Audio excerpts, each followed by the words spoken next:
जुलाई साल 1905। अंग्रेज आसानी से देश में राज कर सके इसलिए वायसराय लॉर्ड कर्जन ने बंगाल का विभाजन करा दिया था।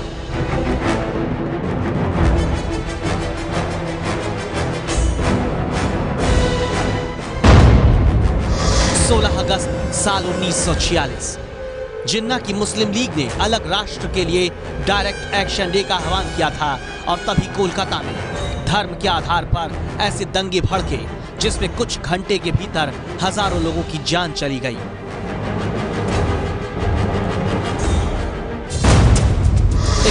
साल बाद साल 2017 राष्ट्रीय स्वयंसेवक संघ का आरोप है कि अब वोट बैंक के लिए बांटो और राज करो की वैसी ही नीति दोबारा पश्चिम बंगाल में पैदा की जा रही है।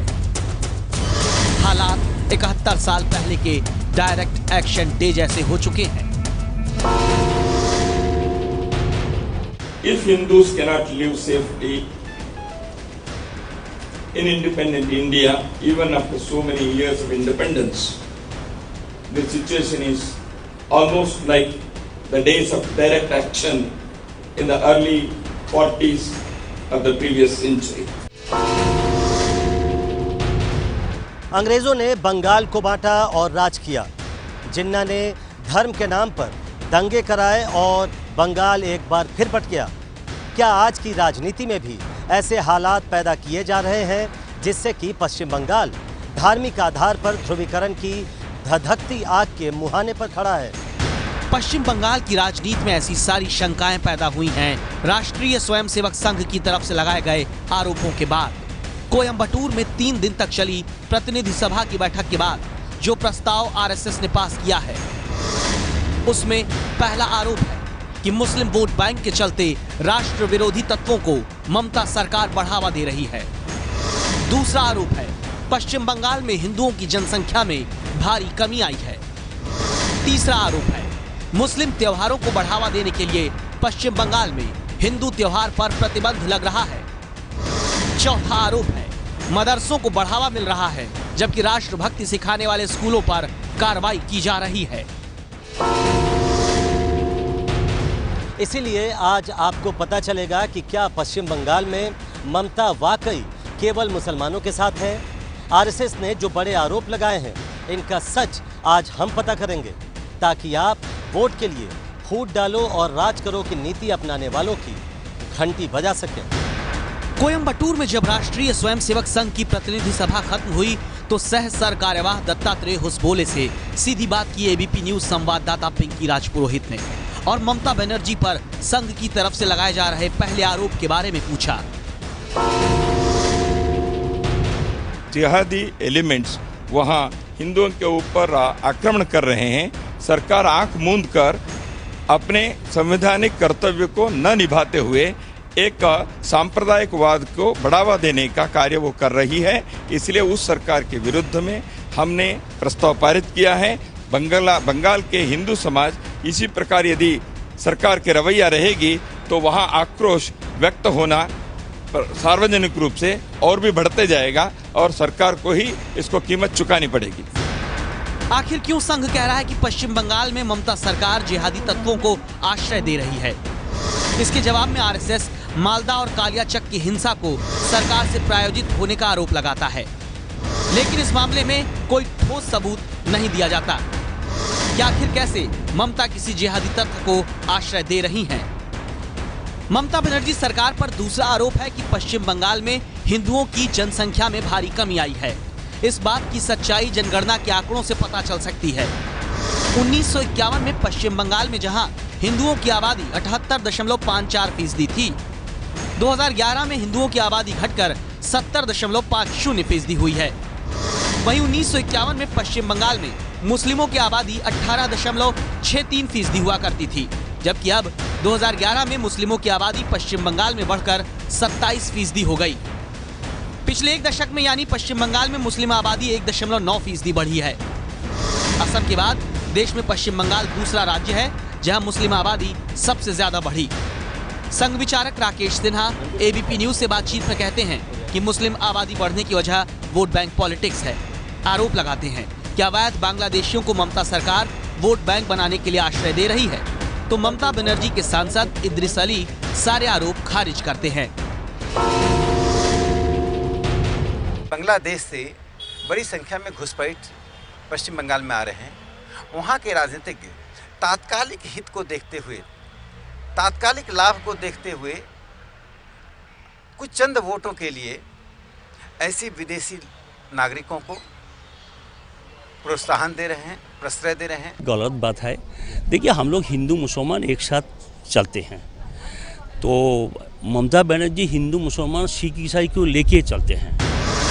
संघ का तीसरा आरोप है कि पश्चिम बंगाल में मुस्लिम त्योहारों को बढ़ावा देने के लिए हिंदू त्योहारों पर प्रतिबंध लग रहा है। अब कुछ दिनों पहले की इन तस्वीरों को देखिए। आरोप है कि कोलकाता से 50 किलोमीटर की दूरी पर पुलिस ने छात्रों को सरस्वती पूजा करने से रोक दिया था। ऐसे ही और भी आरोप ममता सरकार पर लगते रहे हैं। ममता सरकार ने दशमी के दिन शाम 4 बजे के बाद दुर्गा प्रतिमा के विसर्जन पर रोक लगा दी थी, क्योंकि अगले दिन मुहर्रम था। हालांकि कोलकाता हाईकोर्ट ने इस फैसले को अल्पसंख्यकों के तुष्टीकरण का प्रयास बताते हुए खारिज कर दिया था। इसी कारण जब पश्चिम बंगाल में अब सीधे संघ ममता बनर्जी से मोर्चा लेने की बात कहता है, तो तृणमूल कांग्रेस आरोपों को खारिज करती है। ये हिंदू समुदाय के लोग पश्चिम बंगाल में आज किसी भी प्रकार के एक क्षेम के और एक तसल्ली के अनुभव नहीं कर रहे हैं। वो एक भयभीत हैं। इसलिए राज्य सरकार के यह कर्तव्य बनता है वहाँ के नागरिकों को एक जीने का अधिकार और उनके व्यवस्था और आवश्यकता के अनुसार कुछ सुविधाएं देनी चाहिए। झूठा इल्जाम लाएगा। ये पश्चिम बंगाल का माटी शांति का माटी है, पश्चिम बंगाल का माटी कम्युनल हार्मोनी का माटी है। पश्चिम बंगाल में हिंदू मुस्लिम के आधार पर राजनीति इतने पर ही नहीं बटी है। आगे आपको दिखाएंगे। क्या ममता के राज में स्कूलों को भी धर्म की राजनीति में मोहरा बनाया जा रहा है? क्या संघ के स्कूलों को जानबूझकर निशाना बनाया जा रहा है? क्या संघ ममता से मोर्चा ले रहा है तो इसके पीछे मकसद बीजेपी को फायदा पहुंचाना है?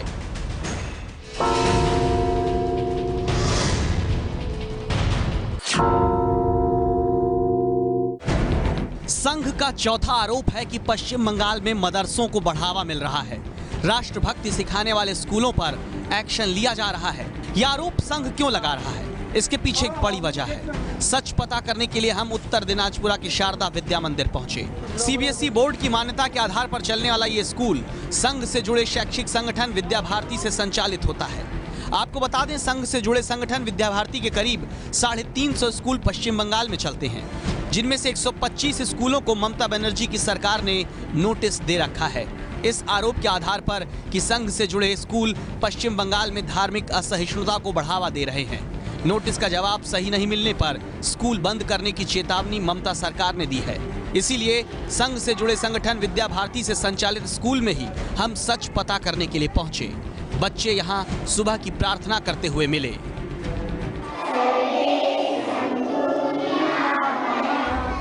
क्या संघ से जुड़ी संस्था विद्या भारती के स्कूल में वाकई पश्चिम बंगाल में सरकार से निर्धारित सिलेबस नहीं बल्कि कुछ और ही पढ़ाया जाता है? यहाँ हमें तरुण कुमार मिले, जो शारदा शिशु तीर्थ स्कूल में निरीक्षक हैं। उन्होंने ममता सरकार के आरोपों को खारिज किया। ये देश हमारा है, हम भारतीय है, ऐसे ही शिक्षा दिया जाता है।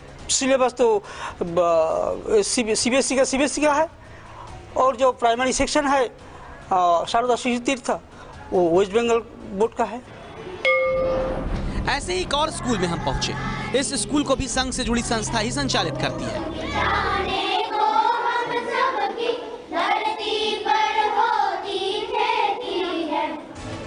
क्या बच्चों की इन बातों को सुनकर लगता है कि कहीं कोई धर्म आधारित शिक्षा दी जा रही है? आपको भी लगेगा नहीं, लेकिन हमने कुछ और पता किया तो सामने आया कि इन स्कूलों में मुस्लिम बच्चे भी पढ़ते हैं। पश्चिम बंगाल में संघ से जुड़े स्कूल में चौथी क्लास में पढ़ने वाली महक खानम को देखिए। महक कहती हैं, यहाँ बहुत अच्छा लगता है। नाम क्या है? महक खानम। महक खानम। कौन क्लास में पढ़ते हो अभी? 4 में। कैसे लगता है स्कूल में? अच्छा लगता है। टीचर लोग कैसे हैं? अच्छे हैं। तो क्या ममता बनर्जी सिर्फ सियासत के कारण और मुस्लिम तुष्टीकरण के लिए संघ से जुड़े स्कूलों को निशाना बना रही हैं? ये सवाल हमने देश में शिक्षा का महकमा संभालने वाले प्रकाश जावड़ेकर से पूछा। जावड़ेकर ने बताया, ये तो राज्य की तरफ से प्रायोजित आतंकवाद है। देश में शिक्षा का अधिकार है, लेकिन ये तो शिक्षा के अधिकार का उल्लंघन है। ये स्कूल न केवल अच्छी शिक्षा देते हैं, बल्कि बेहतर परिणाम भी देते हैं। लेकिन तृणमूल कांग्रेस के सांसद कहते हैं, चाहे जो हो जाए, संघ के स्कूल बंगाल में चलने नहीं दिए जाएंगे। तो जावड़ेकर तो यही आशा है, क्योंकि वो भी आरएसएस का अच्छा कार्य करता है। हमारे पश्चिम बंगाल का शिक्षा मंत्री विधानसभा में बोले कि हम आरएसएस रन स्कूल को नहीं चलने देंगे, क्योंकि वो जैसा करिकुलम पढ़ाते हैं उससे लोगों में भेदभाव बढ़ जाएगा और लोगों में सांप्रदायिक चिंता आ जाएगा। भेदभाव की बात अगर संघ के स्कूलों में है, तो क्यों उन्हें बंद करने की धमकी दी जा रही है? क्या इससे कोई सियासी गोट फिट करने की मंशा है? ऐसी शंका बीजेपी और संघ को ही नहीं, बल्कि कांग्रेस के मन में भी है। कांग्रेस के सांसद अधीर रंजन चौधरी ममता बनर्जी को कटघरे में खड़ा करते हैं। आरएसएस के स्कूल सिर्फ बंगाल में नहीं, सारे हिंदुस्तान में है कि ये सरकार जो कर रही है सिर्फ दिखावा, किसी को खुश करने के लिए, और ये सिर्फ बच्चे यहाँ पढ़ते हैं। अचानक ये बंद कर दिया जाए तो बच्चों के अंदर एक घबराहट पैदा होगी कि भाई हम क्या दोष किए हैं। अगर करिकुलम में कोई गलती हो तो उसको सुधारने का इंतजाम करो। तो फिर क्यों ममता की आंखों में संघ के स्कूल किरकिरी बने हुए हैं? यहाँ पर दक्षिण पंथ विचारधारा से जुड़े हुए प्रमोद शास्त्री हमें मिले, जो एक सवाल उठाते हैं। पाठ्यक्रम तो वही है जो सरकार के द्वारा निर्धारित है, तो मुझे नहीं लगता कि किसी प्रकार का भगवाकरण हो रहा है। नहीं, यह एक प्रश्न मैं चाहूंगा कि मैं जरूर, जो मेरे मन में आ रहा है, क्या वहां जो जितने मदरसे चल रहे हैं उस पर भी प्रतिबंध लगा है क्या? क्या वाकई मदरसों पर ममता सरकार मेहरबान है? इसका पता करने के लिए जब हमने ममता सरकार के चुनाव में दिए गए घोषणा पत्र को पढ़ा, तो पता चला ममता ने वादा किया था मदरसों की तादाद बढ़ाई जाएगी, मुस्लिमों की शैक्षिक हालत सुधारने के लिए बजट में अलग हिस्सा रहेगा, बिना बाधा के उर्दू शैक्षणिक संस्थानों को मान्यता मिलेगी, मदरसों में तकनीकी शिक्षा के लिए बजट में अलग प्रावधान होगा। संभव है कि संघ आरोप लगाकर पश्चिम बंगाल में ममता से मोर्चा लेने के लिए कमर कस रहा है, लेकिन सवाल ये उठता है कि बात सिर्फ इतनी ही है या फिर इसके पीछे संघ का भी कोई छिपा हुआ एजेंडा हो सकता है। संघ कोयंबटूर में जब बैठक करता है तो क्या सिर्फ हिंदू और हिंदुत्व की चिंता करके पश्चिम बंगाल में ममता को चुनौती देना चाहता है, या फिर जैसे असम में आरएसएस ने जमीन तैयार की और बीजेपी ने सत्ता का स्वाद चखा, ऐसी ही जमीन पश्चिम बंगाल में भी बीजेपी के लिए संघ बनाना चाहता है? इस विषय में एक बेहद जरूरी बात वरिष्ठ पत्रकार विनोद अग्निहोत्री ने हमें बताई। संघ की नज़र पश्चिम बंगाल पर इसलिए है कि वो इतना बड़ा राज्य है जहाँ से 40 से ज़्यादा सांसद आते हैं जीत करके, और एक बड़ा राज्य है पूरी भारत का, तो वहाँ वो काम शुरू कर रहा है। देखिए 2019 में जब भारतीय जनता पार्टी लोकसभा चुनाव में जाएगी तो उसको, जो इस समय उसकी 283 सीटें अकेले हैं, उसके लिए उसको नई ज़मीन भी देखनी है कई बार, और अक्सर जो अधिकतम नंबर कोई पार्टी जीत चुकी होती है तो उससे नीचे उतरना ही होता है। ऐसे में उसको नए क्षेत्र चाहिए। पश्चिम बंगाल उसकी बड़ी संभावना हो सकती है। विनोद अग्निहोत्री जो बात कह रहे हैं, सियासी तौर पर इस बात में दम भी है। पश्चिम बंगाल में लेफ्ट कमजोर हो रहा है, कांग्रेस को पूरे देश में बीजेपी घेर रही है। ऐसे में अब पश्चिम बंगाल में बीजेपी को नंबर 2 पर लाकर अपना झंडा बुलंद करना है तो संघ की मदद काफी काम आएगी। इसीलिए पश्चिम बंगाल अब संघ, बीजेपी और ममता बनर्जी के बीच वोटों के ध्रुवीकरण की नई प्रयोगशाला बनता दिख रहा है। ये है एबीपी न्यूज़, आपको रखे आगे।